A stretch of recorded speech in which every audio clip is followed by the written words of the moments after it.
ජීව විද්‍යාව MCQ වැඩසටහනේ 12 වෙනි දවසත් එක තමයි අද ඔයාලා එකතු වෙලා ඉන්නේ.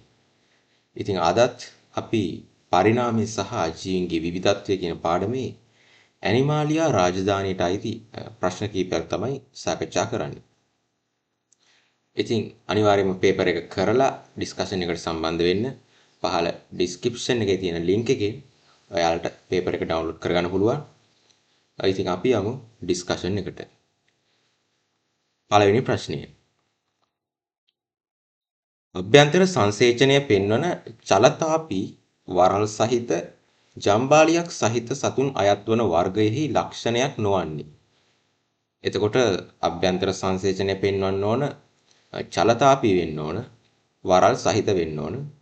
ඒ වගේම අර අපි විශේෂිතම පොයින්ට් එකක් විදිහට දක්වන්නේ මෙතන ජම්බාලියක් සහිත කිව්ව ගමන්ම මතක් වෙන්නේ කොන්ඩ්‍රික්ටියස් වර්ගයෙහි සතුන්. එතකොට කොන්ඩ්‍රික්ටියස් වර්ගයෙහි ලක්ෂණයක් නොවන්නේ මොකක්ද කියලා අහන්නේ. අපි බලමු. ශ්වසනයට ජලක්ලෝම දැරීම ලක්ෂණයක්. දේහය රළු කොරළ වලින් වැසී තිබීම ඒකත් ලක්ෂණයක්. උත්ප්ලාවකතාව පාලනයට වාතාශ්‍රයක් දැරීම. අනේ එතන පොඩි ගැටලුවක් තියෙනවා. උත්ප්ලාවකතාව පාලනයට වාතාශ්‍රයක් දැරීම කියන ලක්ෂණය කොන්ඩ්‍රික්ටියස් නෙමෙයි ඔස්ට්‍රෙක්ටියස් වර්ගෙහි තමයි ලක්ෂණයක් වෙන්නේ. එතකොට ඒක තමයි පිළිතුර වෙන්නේ මෙතන. කාට්ලේජ් මේ සැකිල්ල තියෙනවා සහ අණ්ඩජ ජලාභුජ හෝ අණ්ඩ ජලාභුජතාව දැරිය හැකි වීම. එතකොට ඒ ලක්ෂණ සියල්ලම තියෙනවා. එතකොට ප්‍රශ්න අංක 1 නිවැරදි පිළිතුර වෙන්නේ අංක 3. ප්‍රශ්න අංක 2ට යමු. නෙමටෝඩාවකු ඇනලිඩාවකුගෙන් වෙනස් වන්නේ නෙමටෝඩාවකු.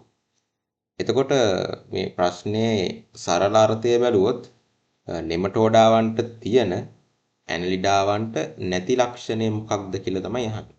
නෙමටෝඩාවන්ට තියෙන ඇනලිඩාවන්ට නැති ලක්ෂණය.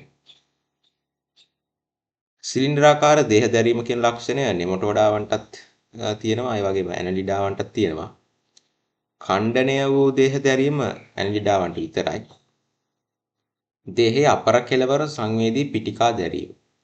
සංවේදී පිටිකා දැරීම නෙමටෝඩාවන්ට තියෙනවා.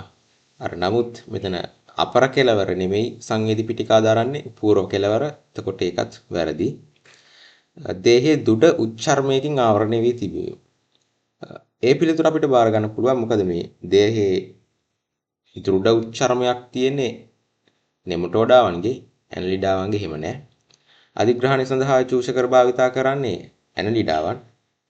එතකොට ප්‍රශ්න අංක 2ට නිවැරදි පිළිතුර වෙන්නේ පිළිතුර අංක 4 දේහයේ දුඩ උච්චර්මයකින් ආවරණය වී තිබීම. ප්‍රශ්න අංක 3ට යමු.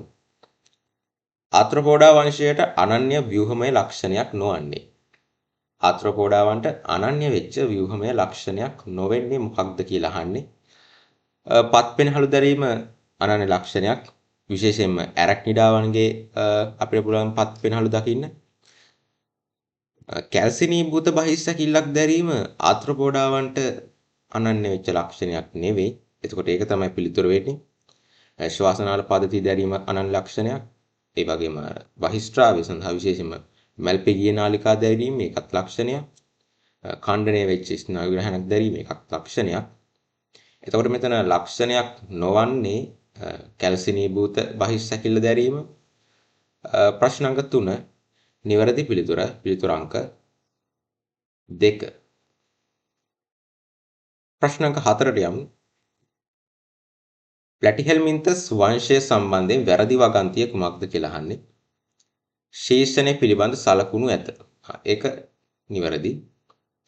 ගුදයක් පමණක් සහිත අසම්පූර්ණ ජීර්ණ පද්ධතියක් ඇත.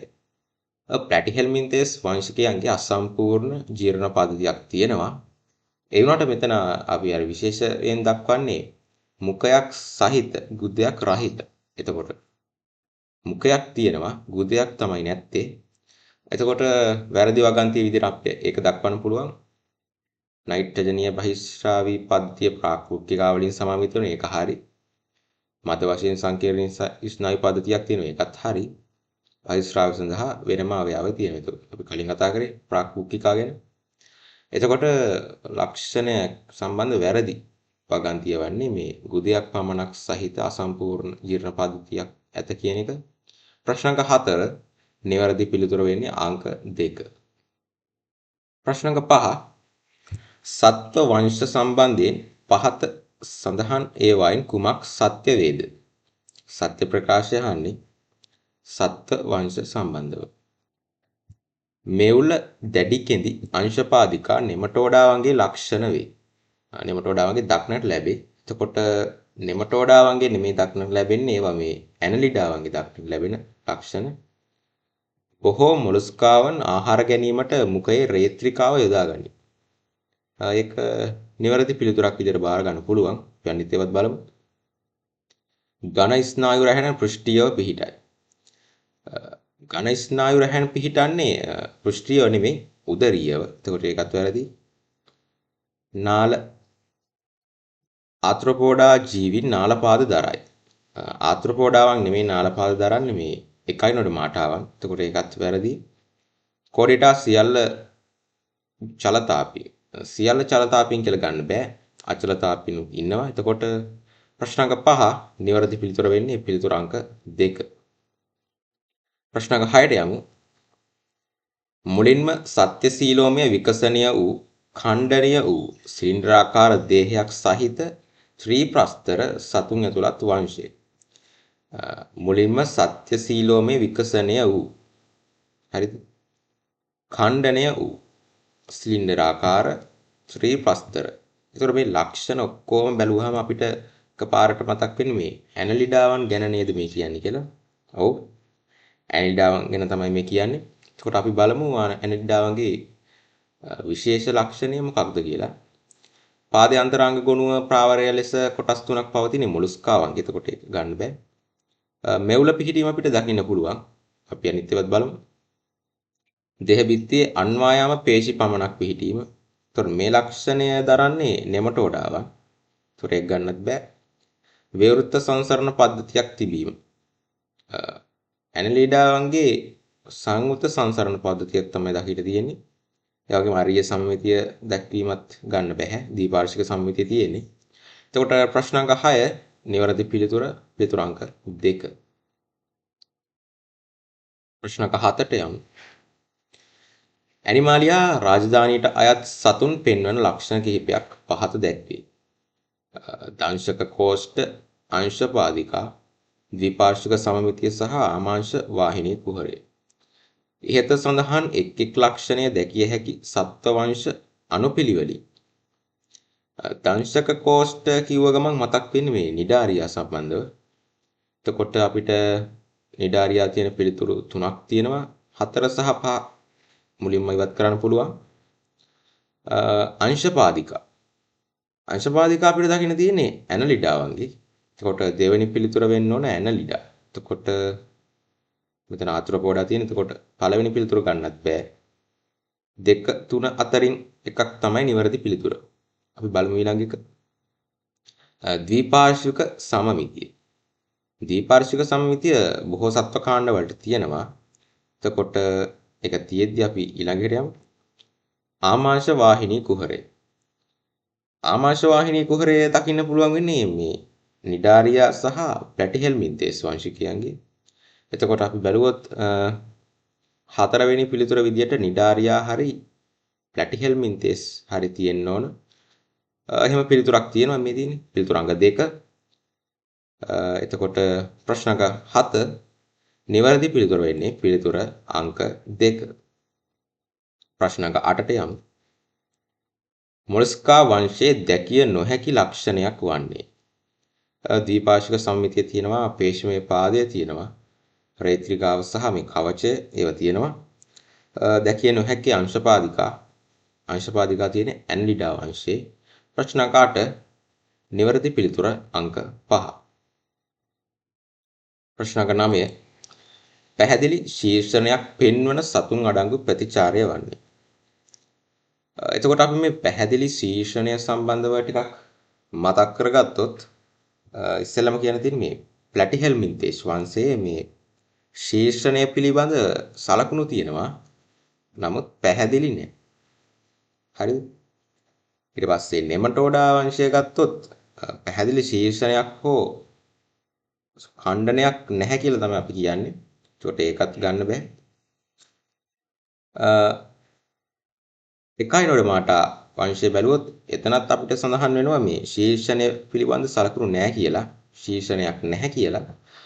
එතකොට අපිට මේ පැහැදිලි ශීර්ෂණය පෙන්වන සත්ව වංශ විදියට ගන්න වෙන්නේ එක්කෝ ඇනලිඩාවන් නැත්නම් මොලස්කාවන්. අපි පිළිතුරු ටික බලාගෙන යමු. පළවෙනි පිළිතුරේ මේ බංගුර තාරකාවා ඉන්න නිසා ඒක ගන්න බෑ.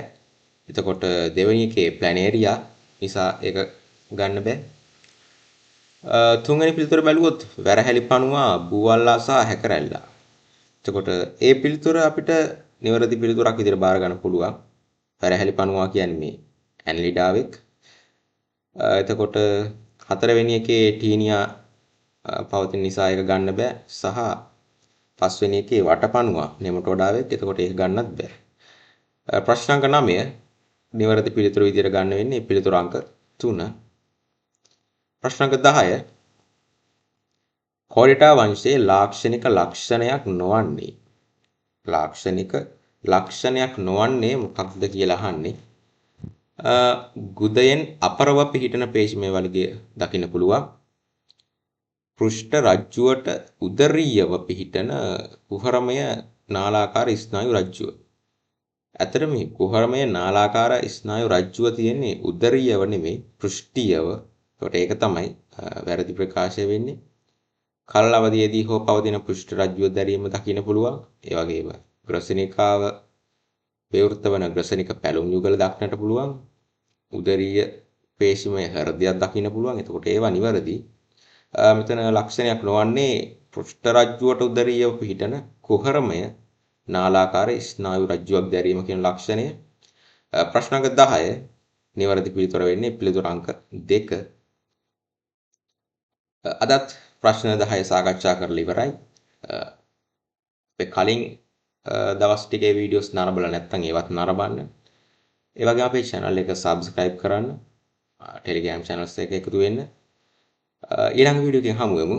එතෙක් ඔබට සුබ දවසක්.